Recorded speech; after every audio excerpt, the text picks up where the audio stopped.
আসসালামু আলাইকুম, স্বাগত জানাচ্ছি মেহেরাজ মম কিচেনে। কেমন আছেন সবাই? আশা করি ভালো আছেন। আল্লাহর অশেষ রহমতে আমিও ভালো আছি। বন্ধুরা, ফিরে এলাম নতুন আর একটি রেসিপি নিয়ে। আজ আপনাদের তৈরি করে দেখাবো পাউরুটি দিয়ে অসম্ভব মজার একটি নাস্তা রেসিপি। আশা করি রেসিপিটা আপনাদের ভালো লাগবে। তো বন্ধুরা, না টেনে পুরো ভিডিও জুড়ে সাথে থেকে নাস্তা রেসিপিটি দেখে নেওয়ার অনুরোধ রইল। চলুন মূল প্রিপারেশনে যাওয়া যাক। পাউরুটির নাস্তা তৈরি করার জন্য এখানে কিছু পাউরুটি নিয়েছি। এখন পাউরুটির সাইডের অংশগুলো কেটে নেব।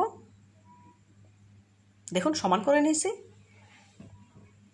এখন পাউরুটির সাইডের অংশগুলো কেটে নিচ্ছি। সমান করে কেটে নিতে হবে।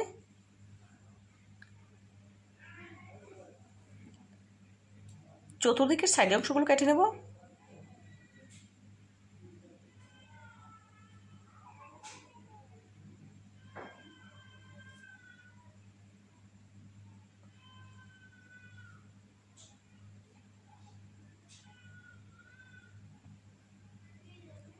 দেখুন বন্ধুরা, খুব সুন্দরভাবে চতুর্দিকের সাইডের অংশগুলো কেটে নিচ্ছি। এখন কেটে রাখা অংশগুলো তুলে নিচ্ছি।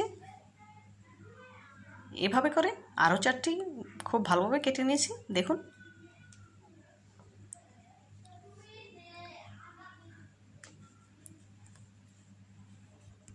এখানে একটি মিক্সিং বোল নিয়েছি। নিয়ে নিচ্ছি 2টি ডিম। দেব 2 টেবিল চামচ চিনি।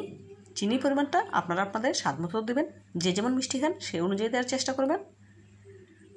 এখন হ্যান্ড উইচের সাহায্যে ভালোভাবে নেড়ে মিশিয়ে নিচ্ছি যতক্ষণ না পর্যন্ত চিনিটা পুরোপুরি গলে যাচ্ছে।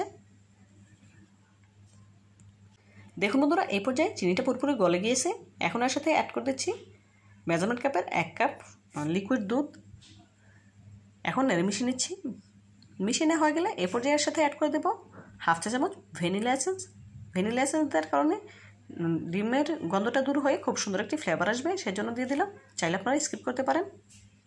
মিশ্রণটা রেডি হয়ে গিয়েছে। এখন একটি প্লেটে আগে থেকে কেটে রাখা পাউরুটির 1 পিস নিয়েছি। এখন যে দুধের মিশ্রণটা আমি রেডি করে রেখেছিলাম আর সেই মিশ্রণটা উপর থেকে ঢেলে দিচ্ছি। চতুর্দিক থেকে খুব ভালোভাবে মিশ্রণটা দিয়ে ভিজিয়ে নিতে হবে।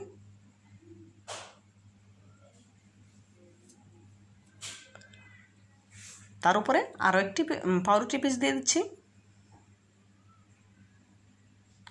উপর থেকে ডিম দুধের মিশ্রণটা ঢেলে দেব।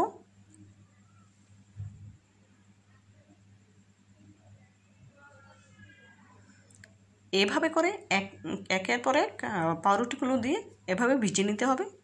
তো বন্ধুরা, ভিডিওর এই পর্যায়ে আপনাদের কাছে ছোট্ট একটি রিকোয়েস্ট রইল, যারা এখনও পর্যন্ত আমার ভিডিওটি দেখছেন একটি লাইক দিতে ভুলে গেছেন, প্লিজ একটি লাইক দিয়ে ভিডিওটি কন্টিনিউ করবেন। আর যে সকল বন্ধুরা আমার চ্যানেলে নতুন ভিজিট করেছেন, চাইলে চ্যানেলটি সাবস্ক্রাইব করে পাশে থাকা অল নোটিফিকেশনে ক্লিক করতে পারেন।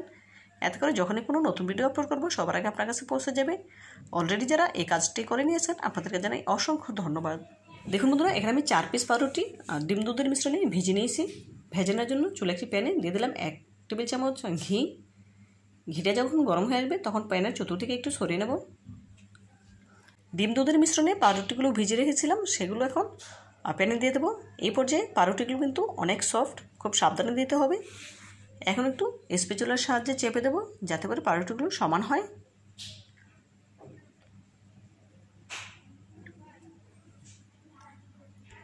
বন্ধুরা, গ্যাসের ফ্লেম লো টু মিডিয়াম হিটে রেখে পাউরুটিগুলো ভেজে নিতে হবে। হাই হিটে করে ভাজা যাবে না, এতে করে উপরটা পুড়ে গিয়ে ভেতরটা কাঁচা হয়ে যাবে।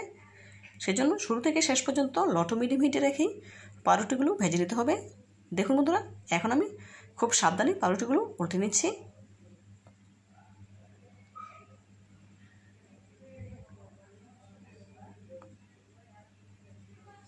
তেলটা একটু চতুর্দিকে সরিয়ে নিচ্ছি।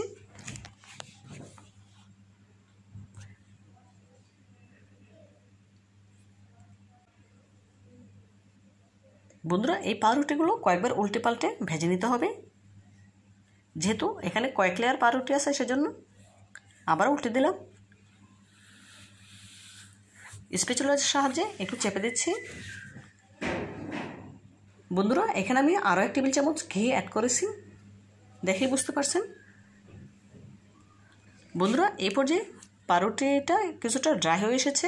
এখন 2টি খুন্তির সাহায্যে সাইডের অংশগুলো একটু ভেজে নেব। এভাবে করে একই প্রসেসে চতুর্দিকে ভেজে নিতে হবে।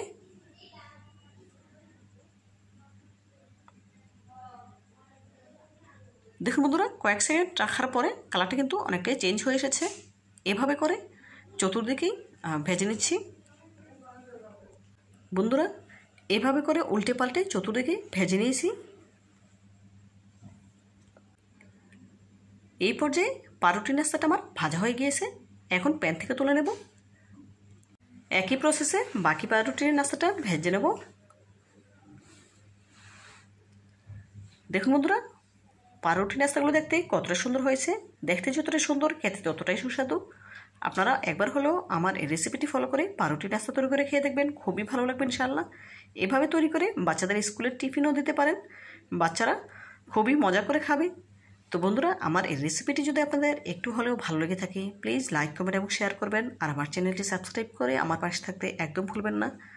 আজকের মতো বিদায় নিচ্ছি। দেখা হবে নতুন কোনো দিনে নতুন কোনো রেসিপিতে। ভালো থাকবেন সবাই, আর আমার জন্য দোয়া করবেন, আমাকে সাপোর্ট করবেন। আল্লাহ হাফেজ।